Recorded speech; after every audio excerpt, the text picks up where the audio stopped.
So after a thrilling chase scene, Jake escapes the creature by jumping off a waterfall. Wow.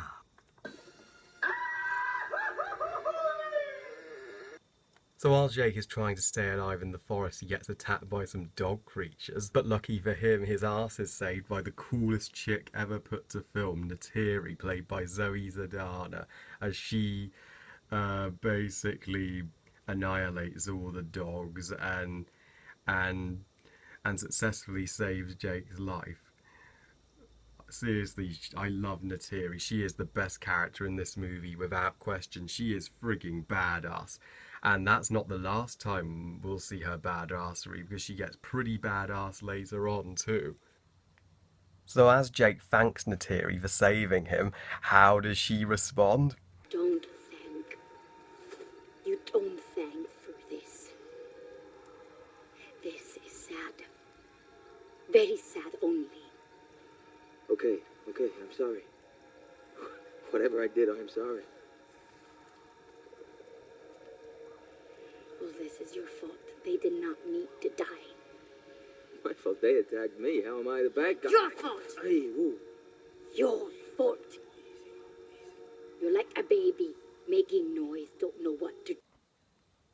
Yeah, it's your fault that a bunch of dogs just attacked you when you didn't even do anything, when you were just trying to survive, am I right?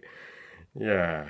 So after Neytiri gives Jake a good dressing down for not really do anything, Jake is curious as he follows her into the unknown, but she still doesn't really like him. And then we get this outstandingly beautiful scene.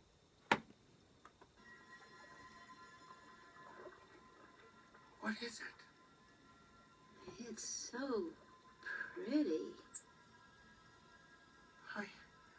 I'm feeling happy, which is a big deal for me.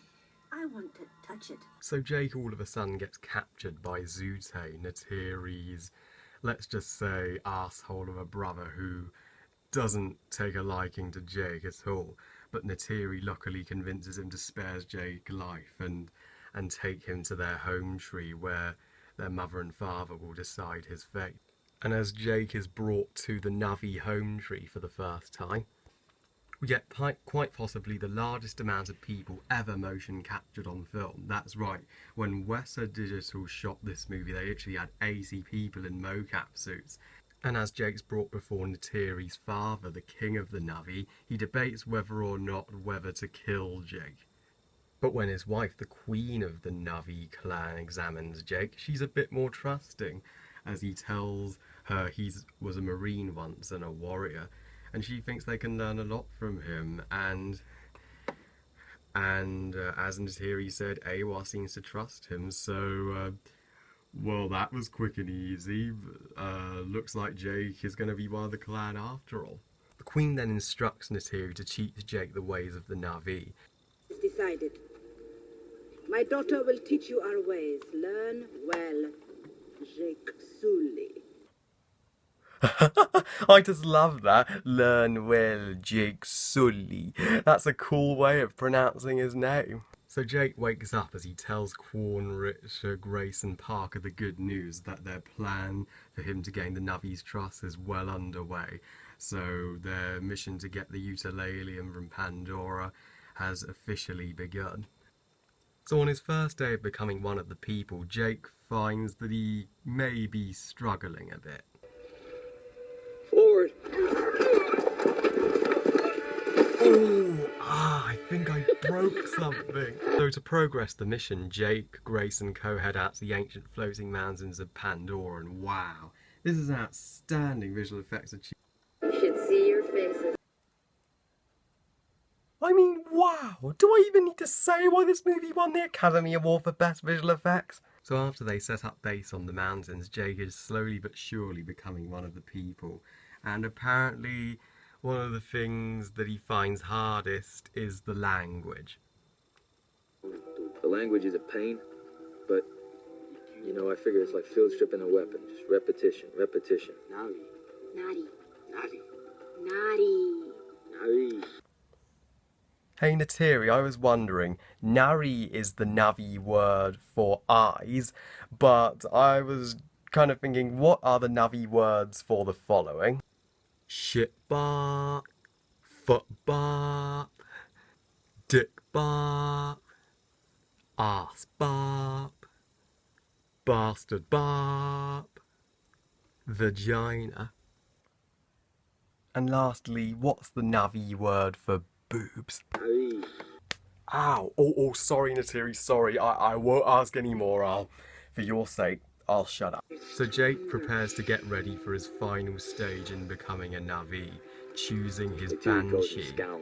Yee-haw! Ride him, cowboy! Go, Jake! Well, after that big struggle, Jake's mind finally makes the bond with his Banshee, and now he has become officially tame. Jake's gonna try flying on this thing for the first time. I hope it goes well. Bank left.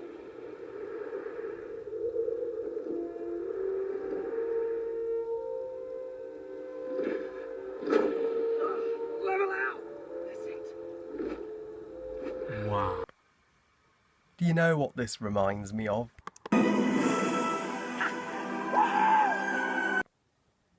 Yeah, these two magnificent flying scenes, both from great movies by the way, are almost exactly identical. They're both of our protagonists enjoying the moment, and they have a beautiful and classic creature which will eventually befriend them in time. But it begs the question, which creature would you rather ride, a hippogriff or a banshee? Yeah, a Banshee is way cooler than just a car, isn't it? But that aside, I freaking love this scene. It's one of those breathtakingly beautiful and flawlessly shot scenes I have ever seen in a film, period. James Cameron, you should be proud of yourself for conjuring up the most beautiful flying scene of all time.